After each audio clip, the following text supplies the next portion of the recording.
Ukishalijua tatizo lako inakuwa upo kwenye nafasi nzuri basi hebu kaeni vizuri, mweke mipango sasa. Mko tayari? Ukishalijua tatizo lako unakuwa upo kwenye nafasi nzuri ya kwenda kulirekebisha. Ukiangalia Simba yetu build up yake iko vizuri, kuanzia goalkeeping, timu inaanza vizuri, ina flow sawa sawa, mbeni timu inasafiri vizuri, lakini changamoto ni kwenye lile eneo kufunga. Na kwenye eneo kufunga sio tatizo la mtu mmoja. Mtu anaweza akamtupia lawama Dumbia na vitu kama hivyo. Kwenye eneo la kufunga ni tatizo la timu nzima, kwa sababu hata nafasi za wazi hazitengenezwi. Ni ngumu kumtupia lawama mshambuliaji ambaye amesimama pale, kwa sababu hata yeye hapati malisho ya kutosha ya kwenda kufunga. Nikiwauliza hapa hii leo ni nafasi gani ya wazi pengine mshambuliaji wetu ameikosa, ni moja pekee kama sikosei ama mbili ambazo alikosa msimu kipindi cha pili mwishoni. Kwa hiyo changamoto ya kufunga sio ya mtu mmoja, ni changamoto ya kwanza ya kutengeneza nafasi za wazi, lakini pili kuja kwenye kupasia nyavu. Tayari shida hiyo tumeibaini na imekuwa na mwendelezo tangu kwenye michuano ya Kagame kuja kwenye Simba Day hadi kwenye mechi ya leo ya Ngao ya Jamii.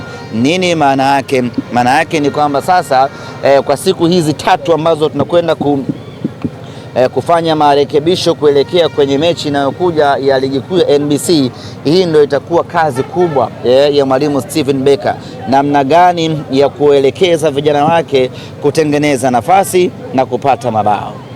Kwa hichi ambacho mashabiki wanakizungumza hivi sasa, wakiona kwamba hawaridhishwi na mwenendo wa timu, lakini pia wanaona kama kuna makosa. Sijajua wanaposema hawaridhishwi na mwenendo wa timu wanaangalia vitu gani? Msimu huu tumecheza mpaka sasa tumecheza mechi moja ambayo ni competitive ya kimashindano hii ya Ngao ya Jamii, na ndio ambayo tumepoteza tena kwa margin ya goli moja. Kwa hiyo kisema mwenendo wa timu ni mwenendo upi? Kule timu ilikuwa pre-season, imekuja imecheza tamasha la Simba Day, sasa ndio timu inaanza rasmi mashindano, na kwenye kuanza rasmi mashindano tumepoteza mechi moja pekee. Kwa hiyo huo sio mwenendo, ni mechi moja tumepoteza. Sasa ukipoteza mechi moja unajipanga kuangalia unaamkaje kwenye mechi nyingine ambazo zinakuja. Kwa hiyo hakuna sababu ya watu kujumlisha kwamba mwenendo ama timu imekuwa haifanyi vizuri wapi. Yaani ndo tumeanza, hii ndo mechi ya kwanza ya kimashindano.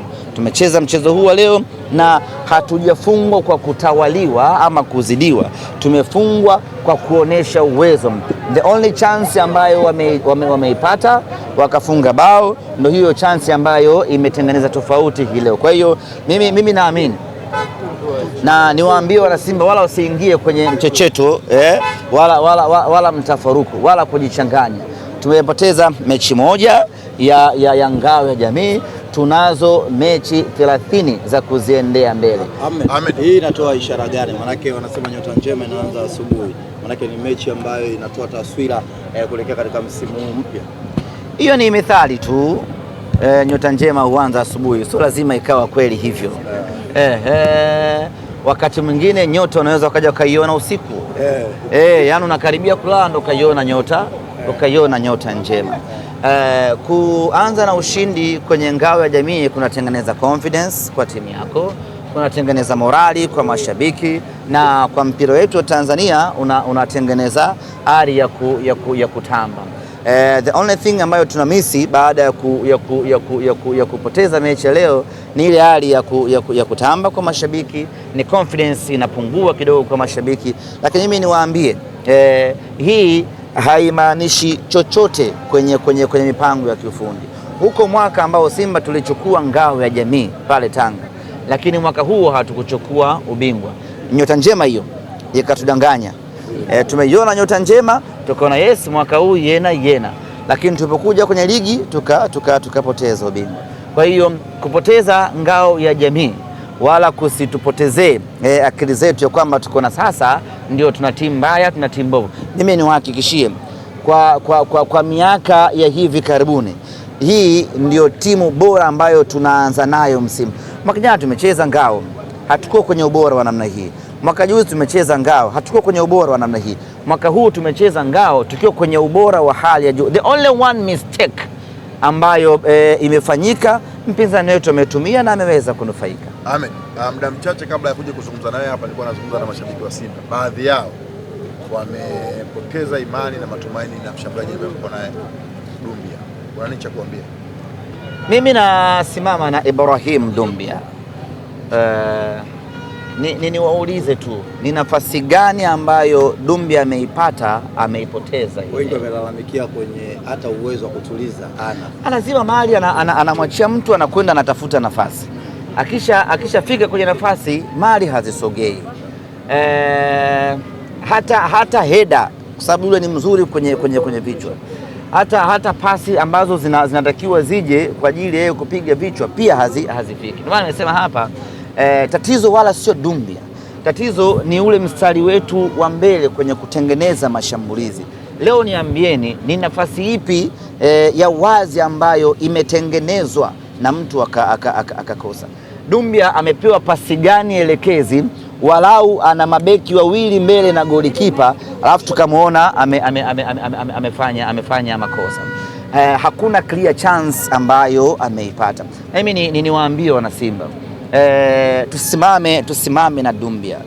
Ukimwangalia kwa utulivu ni mchezaji mwenye kitu ambacho atakuja kutusaidia sana Simba Sports Club. Ni namna ya kutengeneza pattern ya kuweza unajua mshambuliaji ana kazi kubwa ya kufunga, lakini anatakiwa kwa kiasi kikubwa sana aweze kurahisishiwa hiyo kazi. Msimu huu mpaka muda huu katika mechi zote ambazo amecheza Dumbia hajapata huo msaada wa kumrahisishia kazi.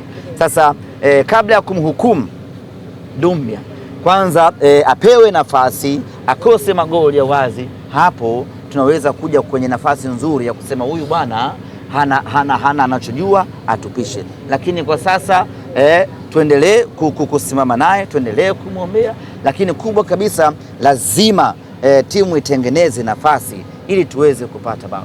Leo nafasi hazijatengenezwa.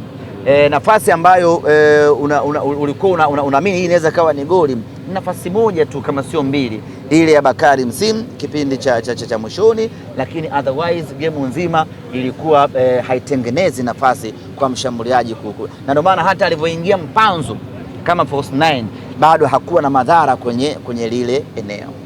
Zimebaki siku chache kabla ya dirisha kufungwa, watarajie chochote wana Simba? Hilo mpaka nizungumze na viongozi wangu. Kwa jicho lako ipo haja hiyo wewe binafsi ukiangalia kwa mimi kwa jicho langu tunahitaji internal improvement. Tunahitaji hawa waliopo waongeze ubora. Ndio mimi ambacho nakiona. Simba hii inakosa nini? Ina mabeki wazuri wakati, ina mabeki wazuri wa kulia na kushoto, ina viungo wazuri. Mmemwona Ibrahim Jabbar, mmeona kazi yake ambayo alikuwa anaifanya. Mmemwona Mwamba Lusaka, mmeona ubora wa Anicet Oura pamoja na Libase Gay. Tumemwona vizuri Bakari Msimu, tumemwona vizuri Morris Abraham. Sasa inahitaji internal improvement kabla ya kufikiria kuleta nguvu kutoka nje. Kwanza hawa wa ndani lazima waongeze ubora wao, lazima warejee kwenye kiwango ambacho walimaliza msimu uliopita. Tukifanikiwa hapo, tukampata Libase ambaye tulikuwa naye, tukampata Oura ambaye tulikuwa naye, tukampata Chama ambaye alikuwa naye, mbona yena tu ndugu zanguni. Kwa hiyo kama itahitajika kuongezeka mtu mwingine wa nje ni sawa, lakini kwanza lazima hawa ndani waongeze standard yao ya kiushindani, sababu atakayekuja atakuwa ni mmoja, si ndio bana? Sasa mmoja ni ngumu kuja kubadilisha the whole atmosphere. Kitakachobadilisha the whole atmosphere ni wale waliopo ndani. Mgunda amefika, Mwalimu Mgunda au Ismail Mgunda, mchezaji kutoka Mashujaa. Ismail Mgunda anakuja kwetu mama Buda hilo msianze mkanisaulisha machungu nyinyi. Anakuja Ismail Mgunda, anakuja. Kama anakuja basi tumepata mtu wa maana sana. katika washambuliaji wazawa Tanzania, Ismail Mgunda ni one of the best. Ni mshambuliaji aliyekamilika, ana hate, ana power, ana maamuzi, alafu ana mashuti, ana uwezo. Simuona leo timu haija shoot from the distance. Sasa hiyo ndio kazi ya Ismail Mgunda. Kama anakuja Simba Sports Club, unamsetia nje ya 18 kwenye mstari wa juu wa dimba, ana uwezo wa kukiki pale na akapata matunda. Kama Ismail Mgunda anakuja Simba, tutakuwa tumepata anamuita Demba na upara ule na ndevu zile. Sasa anasimama Osimhen na Demba nyinyi. Hii Simba hii moyo anacheza CAF Champions League final. Shukrani sana.